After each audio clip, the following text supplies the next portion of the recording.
안녕하세요. 김정호의 경제TV. 오늘 제목은 비싼 집만 골라서 오르는 것, 그것이 부동산 시장의 복수다 입니다. 문재인 대통령 경제인식이 참 이해하기 힘들어요. 수출은 줄고 기업들 이윤도 줄어들고 주가가 가라앉고 그러는데도 경제가 좋다고 그러질 않나? 이번에는 부동산에 또 자신이 있다고 합니다. 그런데 이 언론이나 뭐 우리들 그 일반 시민들 보면 집값이 오른다고들 야단들인데 말이죠. 아마도 그냥 편한 대로 생각하고 있는 거 아닌가 하는 생각이 듭니다. 자, 값을 한번 볼까요? 국민은행 월간 주택가격 동향을 보면요, 여러분들이 보시는 이 왼쪽 표인데요, 강남 4구는 올해 1월에 비해서 평균 2.1% 정도 올랐습니다. 1월과 11월을 비교해 보면 2.1% 올랐어요. 10억짜리면 한 2,100만 원 정도 오른 겁니다. 서울 평균은 1.8%가 올랐습니다. 그런데 지방은요, 많이 떨어졌어요. 부산은 2.1%가 떨어졌고 울산은 4.5% 하락입니다. 전국 평균 0.7% 떨어졌습니다. 그러니까 서울의 강남은 오르고 지방은 떨어졌다. 이게 팩트입니다.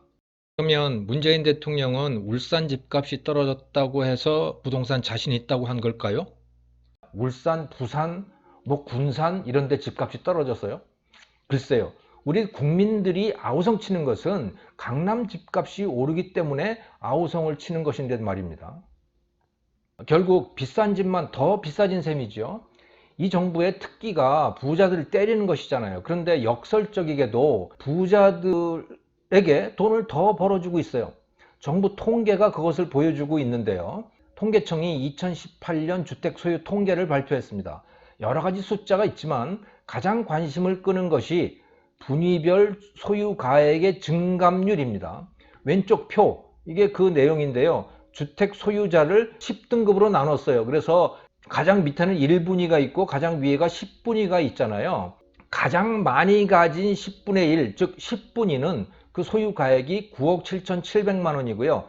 1분위, 가장 조금 가진 사람들의 주택 소유 가액은 2,600만 원으로 조사가 됐습니다. 그런데 우리의 관심을 가장 끄는 부분은 분위별로 얼마나 늘었는가 또는 줄었는가 이 부분입니다. 가장 많이 갖고 있는 10분위, 2018년에 9억 7,700만 원어치의 주택을 갖고 있는 그 10분위 2017년과 비교했을 때 10.6%가 증가를 했습니다. 2017년에는 8억 8,100만 원인데 그게 9억 7,700만 원이 됐어요. 1분위는 어떻게 됐냐면 2017년에 2,500만 원인데 2,600만 원이 돼서 4%가 증가한 것입니다. 그러니까 가장 많이 가진 사람들의 재산이 가장 많이 늘어난 것이죠. 그런데 그들의 소유 주택 수는 몇 채를 갖고 있는가? 이것은 2.64에서 2.59로 오히려 줄어들었습니다. 그러니까 다주택자는 오히려 줄었다는 얘기죠. 그럼에도 불구하고 소유 가액은 늘어났다? 그 이유가 뭐냐? 결국은 강남 집값이 올랐기 때문입니다. 그리고 1분위의 경우에 증가율이 그다지 높지 않은 이유, 이것은 지방 집값이 떨어졌기 때문이다. 이렇게 해석을 할 수가 있겠습니다. 자, 왜 이렇게 됐을까요? 왜 강남 집값, 비싼 집값은 더 오르고 싼 집값은 오히려 떨어졌을까? 이것은 우리나라의 부동산 정책이 시장의 요구와 반대 방향으로 펼쳐져 왔기 때문입니다. 지방이 떨어진 이유를 한번 생각을 해볼까요? 모든 가격은 수요와 공급에 의해서 결정이 됩니다. 집값도 마찬가지죠. 예를 들어서 울산 같은 곳, 조선 경기, 자동차 경기 뭐 다 안 좋잖아요. 거기가 공업지대인데. 그러니까 소득이 떨어지죠. 인구도 줄어듭니다. 그러니까 주택에 대한 수요는 줄어든다. 그런데 공급은 어떠냐? 오히려 늘어납니다. 왜? 가장 큰 요인은 혁신도시라고 하는 것 때문에 그렇습니다. 노무현 정부 때부터 시작해서 전국에다가 혁신도시라고 하는 것을 설치해 왔잖아요. 그러니까 거기에서 엄청난 상가와 주택들이 공급되고 있는 겁니다. 그래서 상가도 그렇고 주택도 그렇고 미분양이에요. 수요는 줄어드는데 공급은 늘기 때문에 값은 떨어지는 것이죠. 강남 4구는 왜 오를까요? 수요는 늘어나는데 공급은 작아서 그렇습니다. 반대죠. 뭐 이러니 저러니 해도 국민소득 3만 달러가 됐잖아요. 그렇기 때문에 모든 좋은 것에 대한 수요가 다 늘게 돼 있습니다. 자동차를 보면 압니다. 거리에 나가보면 벤츠 자동차가 얼마나 많아졌어요. 한 20년 전까지만 하더라도요, 벤츠는 재벌 회장들이나 타는 거였습니다. 그런데 이젠 웬만하면 탑니다. 그만큼 소득이 늘었고 좋은 것에 대한 수요가 늘어났다는 것이지요. 당연히 주택도 좋은 주택과 좋은 주거지에 대한 수요가 계속해서 늘어왔지요.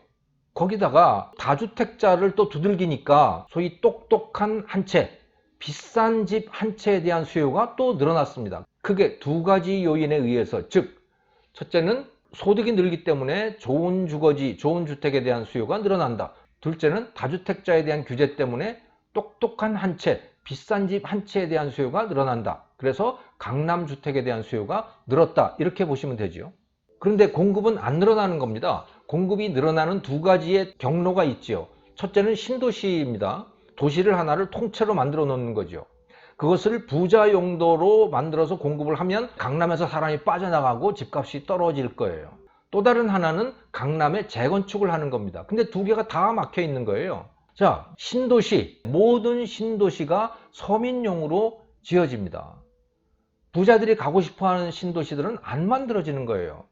자, 그러면 강남 재건축만이라도 원활해야 할 텐데 그건 역시 규제 때문에 어려워요. 수십 년간 음마아파트 재건축 못하고 있잖아요. 그것만 보더라도 알 수 있는 거죠. 고급 주거지에 대한 수요는 느는데 공급은 묶여 있다. 그러니까 결과는 뭐냐? 기존 강남 4구를 중심으로 값이 오른다 이거예요.